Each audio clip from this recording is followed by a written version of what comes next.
everyone, and welcome to another installment of the Jazz Flashes podcast. My name is Anton Garcia Fernandez, and I am coming to you straight from Martin, Tennessee, in the heart of the South of the United States of America. And today we have a very special edition of the podcast because we have a little conversation across the waves and across, both the airwaves and the sea waves, the ocean waves, because we have my good friend Guy Jones all the way overseas in Stockholm, Sweden. Hello, Guy. How are you doing this afternoon for you? Hello, Anton. How are you over there in Martin? I understand the weather's rather better than it is in Sweden, where it's been snowing like crazy.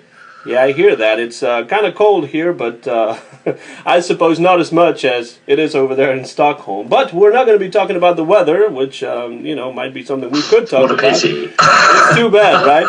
We're going to be talking about somebody that we both really like, a great pianist, a great European pianist, a great jazz pianist from the country of Sweden. You live in Sweden right now with your family. You've lived in other parts of the world like Australia, but right now you live in Sweden. You're originally from England, and you are the director, the manager. You do everything regarding the fan club of Jan Lundgren. That's the pianist we're talking about. It's called Friends of Jan Lundgren. How did you originally first meet Jan Lundgren? Well, I think I've been living in Sweden for the last 7 years, but I've actually been a fan of Jan Lundgren since 1997, which is, goodness me, it's nearly now 20 years ago. And although I did manage to go to some Jan Lundgren gigs in Stockholm because I was working here on and off before I actually moved here in 2010, I didn't really meet Jan until I started to live here. So the fact of my living in Sweden made it a lot easier to go to the gigs. So every time he played in Stockholm or one or two other places, I would normally go to the concert. And as a result of that, I was able to chat with him, discuss the music, find out more about what he was doing. And it was my idea to set up the fan club because I felt that there was a dearth of information about what Jan was doing, what he was motivated by, what recordings he was working on, where his inspiration came from. So I offered to set up what was essentially, and still is, a glorified website. It isn't much more.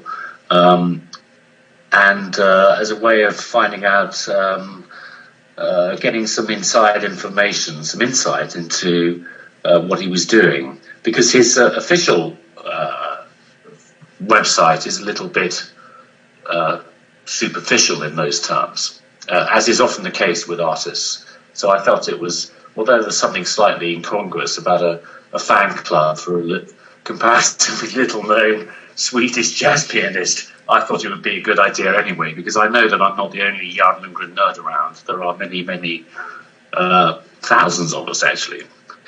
Well, so that's how the club started.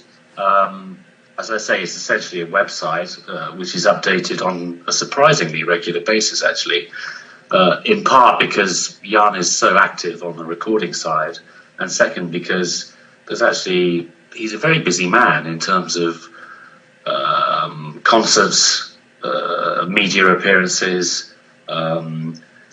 newspaper articles, reviews of the records. That there's something to write about. It's no exaggeration to say there is sometimes something to write about every day. So this website, friendsofjanlundgren.com, has become something of a monster in the 3 years since it's been going. Well, Jan Lundgren may not be very well known necessarily in the United States, although definitely he has been written about on important blogs, like, for example, the Mark Myers blog, Jazz Wax. But in Europe, he is a big name in jazz, and particularly in Sweden. Is that right? That's true. I mean, he's a big name in jazz. He's probably the best known contemporary Swedish piano player, and very much follows in the tradition of the late Bengt Hallberg, for example, with whom Jan made a record in, I think it was 2012, just the two of them doing a duo record, a lovely recording. And the other pianist that springs to mind, of course, when we think about contemporary Swedish jazz is Jan Johansson, who's influenced just about every, well, not only Swedish pianist, but also any other sort of professional musician who exists on the scene in Scandinavia. I mean, it's not just Sweden where Jan and his colleagues are known, it's the rest of Scandinavia, and by that I mean Denmark and Norway, not Finland, because Finland is actually a Nordic country. It's very important over here not to get the two groups confused. But I think there's a huge number of Jan Lundgren fans in France and in Germany and in Italy, to a slightly lesser extent in the UK. And there's a very strong following in Japan in particular, and in other Southeast Asia countries. And I think it's true that many Americans or North Americans who follow Scandinavian jazz will actually be very well aware of Lundgren's output, because although it's been quite a long time since Jan played in the US, he 10 or more years ago he used to tour there on a very regular basis. And all those countries that you were mentioning are countries like Scandinavia and countries that have a very vibrant jazz scene these days, and those are the countries particularly where Jan plays the most year-round. Is that right? That is right. I mean, predominantly he tours in Western Europe, but he's played just about everywhere else you could think of: Australia, China, all over the ex-Soviet Union as well, bizarrely, and about the only continent he hasn't played on is South America, in fact. And of course, let's not forget there's a very strong and deep contact between US jazzers and Scandinavian jazzers that goes right back to the pre-war and particularly post-war period. And your several years of association with Jan Lundgren have taken you and Jan to this new venture, which is the Fog Arts label, whereby you will be reissuing, and you already have begun reissuing some of his older albums, older meaning from the late 90s, early 2000s, albums that have been out of print for a while, and they have been reissued, and they are being reissued digitally. Could you tell us a little bit about the Fog Arts label that you have just begun? Yes, well, Jan first raised this idea with me at the 2015 Ystad Sweden Jazz Festival, which is now a very, probably the most prestigious jazz festival in Sweden. It's held on an annual basis, and Jan is the festival's artistic director. And during a break between concerts at the festival 18 months ago, he asked me whether I would consider reissuing some of these earlier trio and other albums that he recorded for a now defunct label. I initially said no, because jazz is not the way I earn my income. Lots of work, right, besides everything you already do professionally. Yeah, no, but I told him he was mad. But having considered it, I then realised that if we were to reissue these things digitally, rather than take the much more time-consuming and frankly old-fashioned route of issuing them as LPs or as CDs, then it would be a manageable task, and I was happy to do it. So what we've actually got as licenses for 5 recordings that Jan produced for a label that disappeared in the mid-2000s, for albums that were recorded between 1998 and about 2003. So we've released the first 3 of those over the last month and a half, 2 months, and we've got another 2 to come. So there's another trio album that will be reissued just after Christmas, I think now, and then earlier, slightly a month or so later, we'll have the the fifth and final one in this particular series. There are others that we may be able to get licenses for, and if that happens, they will be released as well. As I say, it's easier to do this digitally rather than in physical format, and frankly, it appeals to me much more than producing CDs or LPs. It's not only a question of financial resources. Basically, we don't have any money. This is a sort of hobby business. And second, more importantly, I think it's more about us providing a service to people who are interested in Jan's music and the music of other people. Actually, we might come to that later. And the fans, the long-standing fans of Jan Lundgren, for whom these records are no longer available in any form, or hadn't been until we were able to reissue them. And I talk to a lot of musicians, Anton, who have an abiding hatred of things like Spotify or Apple Music, streaming and downloading. And that dislike is driven by financial considerations. It's very hard for the artist to make money from digital formats. But my view, and increasingly the view of younger artists who don't really remember the days of CDs or LPs, it's a question of getting the music out there and exposing a potential audience to the material that these artists have produced. So in that sense, I think streaming in particular, actually, more so than downloading, is tremendously beneficial to an artist in popularizing the work that they're producing. Because let's face it, if we've only heard of Jan Lundgren in passing and don't really have an idea of who he is, I think we're highly likely to go and spend $150, tracking down Japanese imports in order to pop them into our CD player. But if we're subscribers to Spotify or Apple Music or any number of these streaming platforms, I think it's staggeringly, pleasingly, deliciously easy simply to type the name in the search engine of Spotify and find the artist and listen to it within about 10 seconds. And if I actually, when I look at the feedback material provided by the digital aggregator for these records, I find that whereas they're being listened to, they're being streamed, in some cases downloaded, by audiences in the most weird and wonderful places. And I don't just mean North America and parts of Western Europe. I mean Africa, Australasia, you name it. This stuff is being listened to all over the place. It's quite incredible, actually. And there is no way we would have achieved that kind of geographical spread if we just issued CDs. It would be hard enough for me to find any of them in Stockholm, where there are now only about 4 decent record shops left. Well, it becomes a worldwide, right? It becomes a worldwide, global operation that way.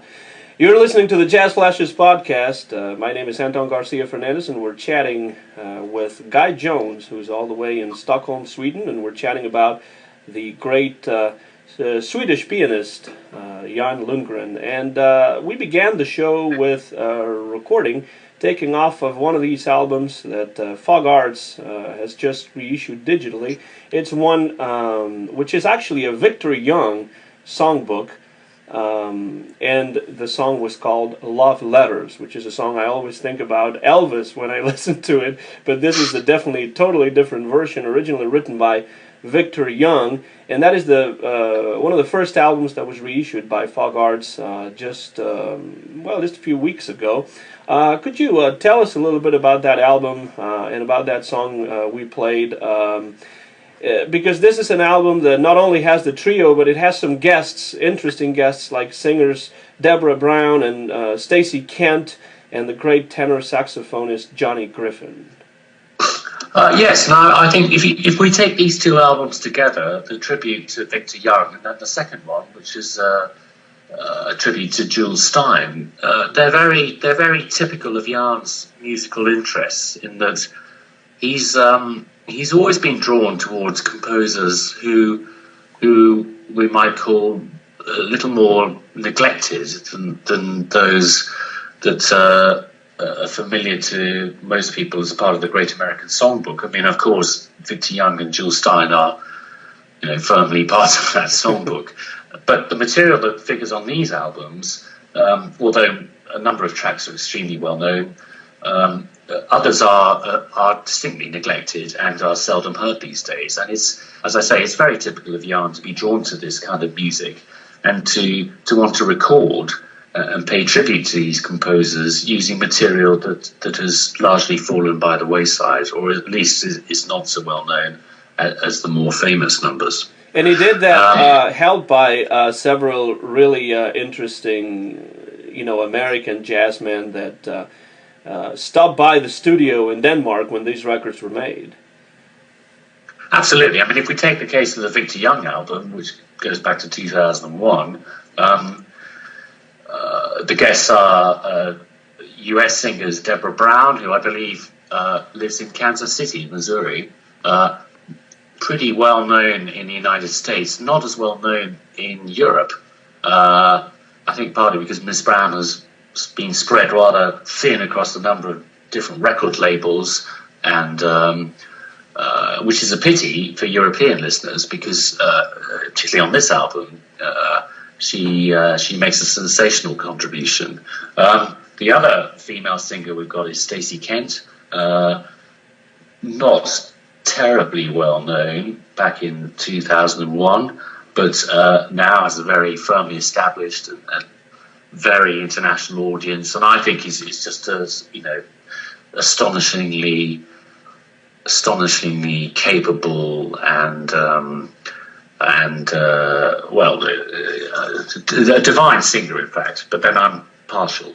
And then, of course, we've got the legendary and much overused word in jazz, Johnny Griffin, whose contribution needs no introduction.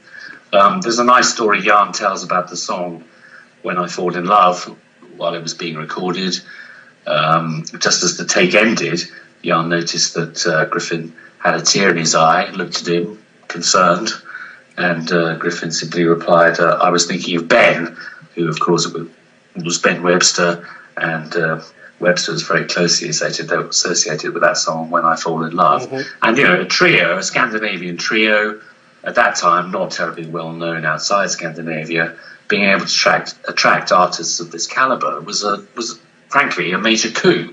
And it's rather thrilling to be able to reissue these albums, which, as I say, you can't buy in physical form anymore, with such outstanding guest artists. And that album it really doesn't have a single bad track on it. I was listening to it a lot because the readers of Jazz Flashes might remember that I wrote a review about the album for the Jazz Flashes blog.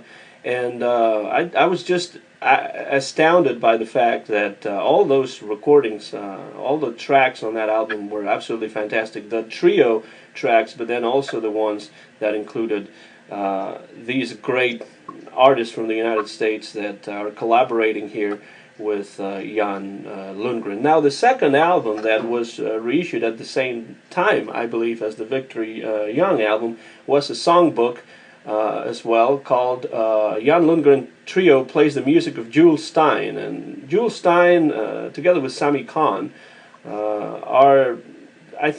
they're probably one of the most important songwriting teams ever to work with and for Frank Sinatra.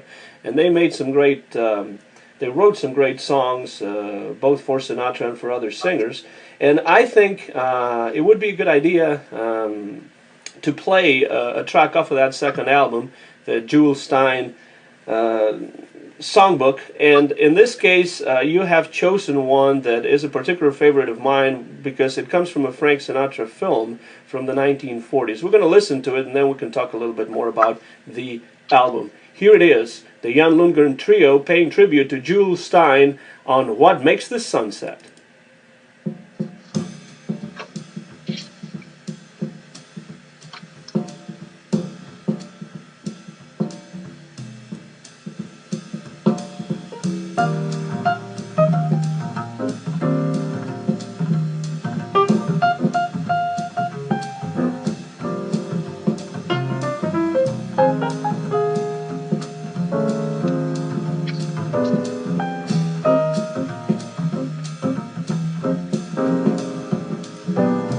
what makes the sunset. Well, that was What Makes the Sunset, a few seconds of that song that you can find on the album. The Jan Lundgren Trio plays the music of Jules Stein. You're listening to the Jazz Flashes podcast, and we're chatting with Guy Jones, who's across the ocean in Stockholm, Sweden, joining us this morning, afternoon for him. And why did you choose that particular song? What is remarkable about that song? Well, okay. Unfortunately, we didn't quite get enough of that song to hear, to enjoy the vocal contribution, the unique vocal contribution of Mark Murphy, who features on 2 of the 11 tracks of this Jules Stein tribute. Mark Murphy, as anyone who's familiar with his work will know, was sometimes overwhelming singer, and on that particular track, I do recommend listeners to go to their favourite streaming service, have a listen to it, and see if they're not totally overwhelmed by the experience. It is an utterly off the wall, full on. Reading Mark Murphy experience. I was lost for words while I was attempting to explain, what that experience feels like. There's another Murphy contribution on this album, the things we did last summer, which is equally, I'm tempted to say bizarre, but you may find that a couple of listeners is enough before you have to calm down, have a cup of tea, and do something else. But he's one of the 3 guest artists who joined the Jan Lundgren Trio for this record. The other 2 are American saxophonist Eric Alexander, perhaps not a household name, but extremely well known among professionals on both sides of the Atlantic. He's possibly one of the busiest professional musicians around in that area. And then the third artist is a Danish singer, a lovely Danish singer called Cecily Norby. Very well known in Northern Europe. She lives in Denmark. She is Danish. Has a very big following in the rest of Scandinavia. And as an artist, again, just as with the Victor Young album, some 15 years later, Cecily, like Eric Alexander, unfortunately, Mark Murphy's no longer with us. He died a couple of years ago. But these are all artists who now enjoy very, very large followings, extremely highly respected, and have progressed enormously, as all artists will, in the span of the 15 years since these things were initially released. And again, as an album, if we look at the choice of songs, they're well known, but the thing that impresses me, and I think Anton, you and I have talked about this before, is the versatility of the trio in not only in tackling these songs in often a very different and unusual way, but in accompanying so superbly these fellow musicians in both well known and less easily recognized material. It's a great piece of work, I think. Yeah, so one of the things that I've always enjoyed about the Jan Lundgren Trio, and Jan Lundgren in particular, is the knack that he has for reinterpreting the songs in a very different way. Even the songs that are better known, when you listen to a Jan Lundgren performance of the song, it just doesn't sound exactly the same. But besides that, he is also very good at unearthing some songs that we haven't heard in a long time, that maybe were not very popular, and that is why, in a way, I think it is why he is drawn to these composers that are not maybe as well known as the Gershwins and the Porters and the Berlins, etc. Right? The first album by Jan Lundgren I ever heard was another songbook that he did with the work of Matt Dennis, who has always been a favorite singer and songwriter of mine, and that is how I came to first listen to Jan Lundgren several years ago, and that's how you and I eventually got in touch. So he does have that knack for reinterpreting songs, but also for digging real deep into the history of jazz and into the history of the Great American Songbook to find some songs that are not very often heard.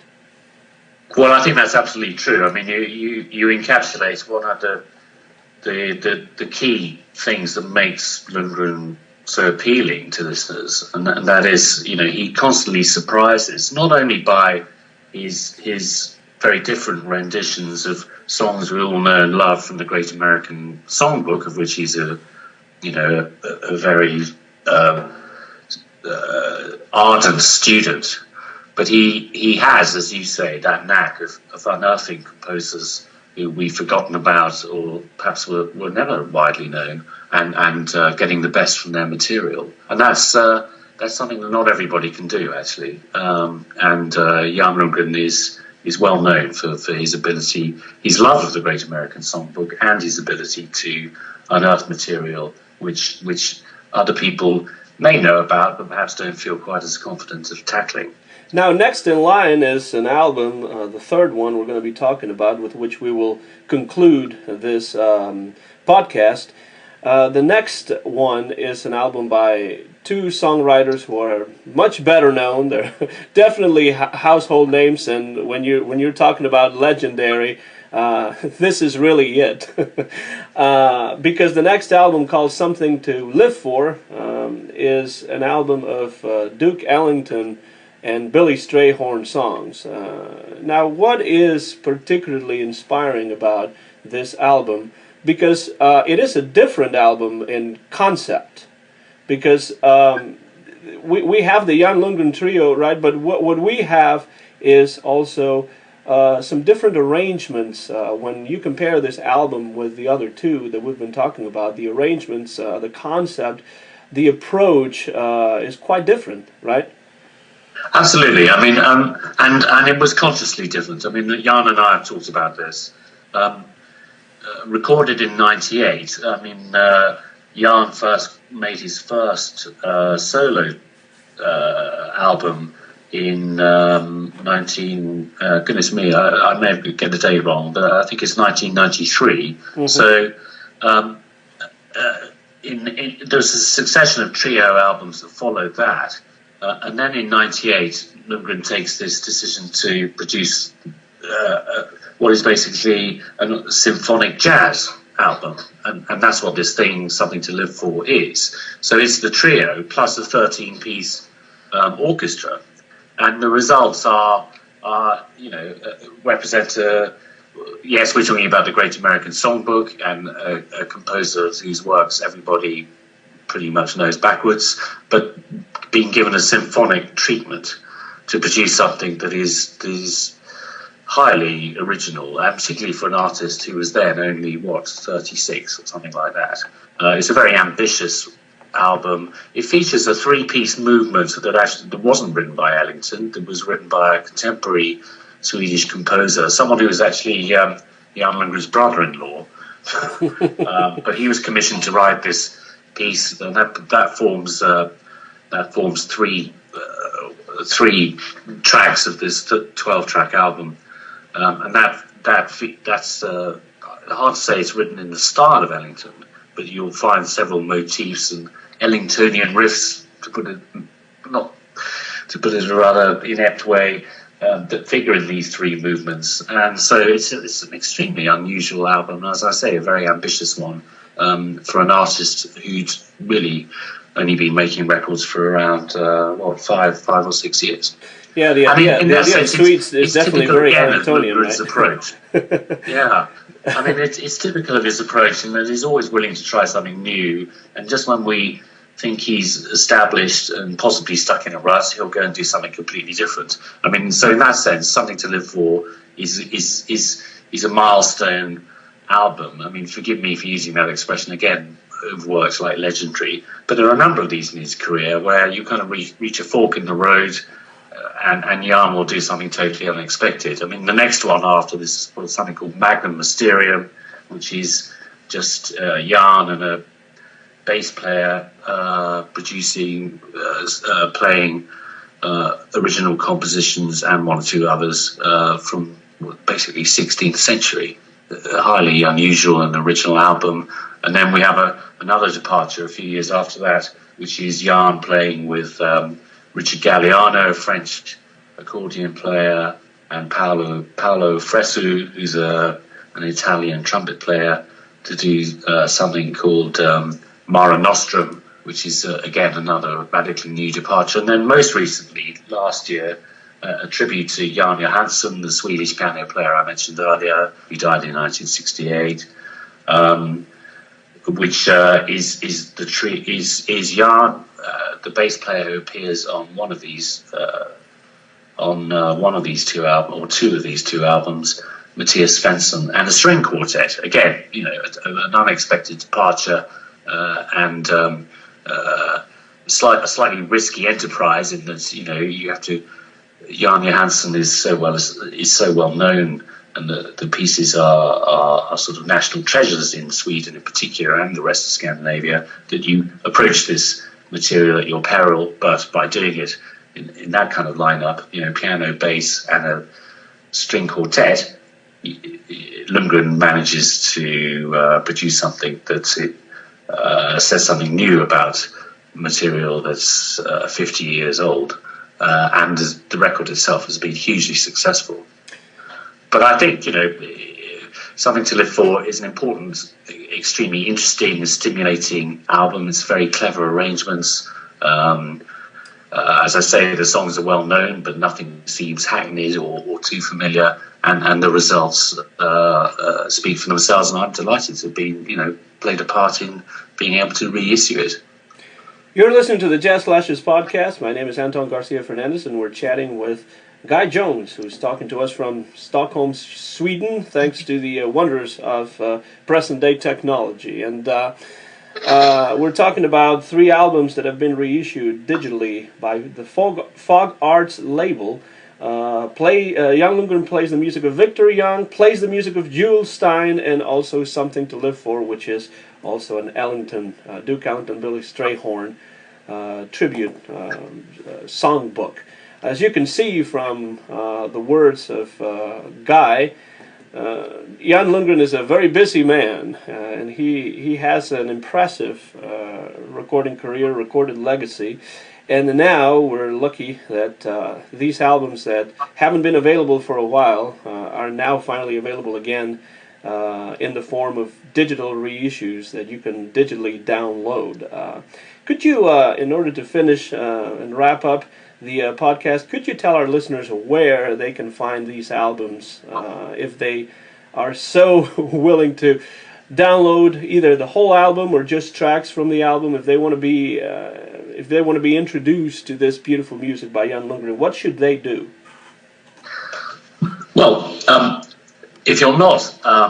if you don't have a favorite digital platform, may I suggest to listeners that they visit the Fog Arts website at www.fogartsmusic.com, where they'll find a list of the digital platforms that we're currently on. And it's only a small sample. I mean, any digital platform you can think of worldwide that enables you to download music or to stream it, you will find these 3 records on.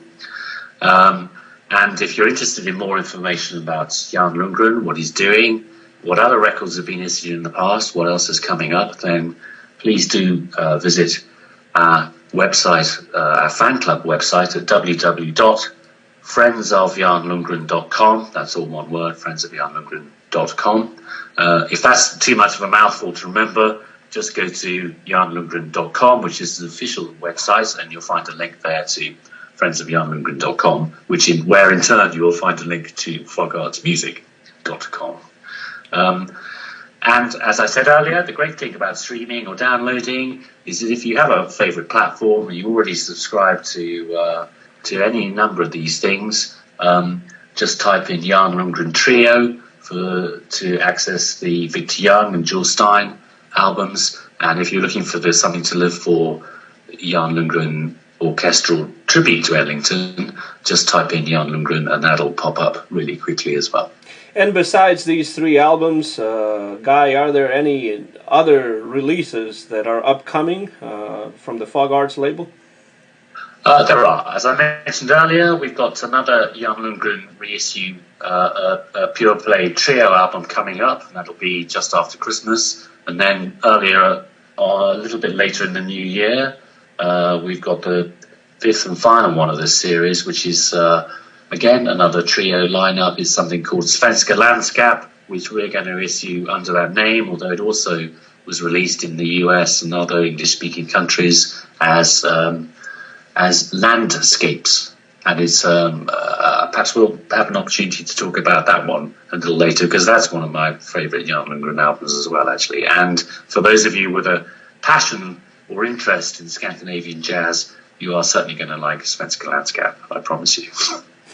Well, thank you very much, Guy, for guesting on the podcast this morning. As I say, afternoon for you, because there's a 7-hour difference. It's always nice talking to you, and we really appreciate your giving us some of your time. And now we're going to finish the podcast with another song that you have chosen, because it's one of your personal favorites. Would you like to introduce it?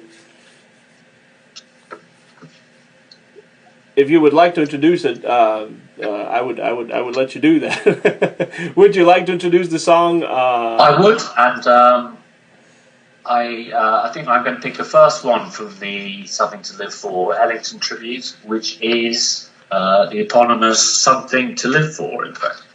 For the past several minutes, you've been listening to the Jazz Flashes podcast. My name is Anton Garcia Fernandez, and we've been chatting with our good friend Guy Jones, the director and manager of the Jan Lundgren fan club, and also now the, what should I say, director of the Fog Arts label as well?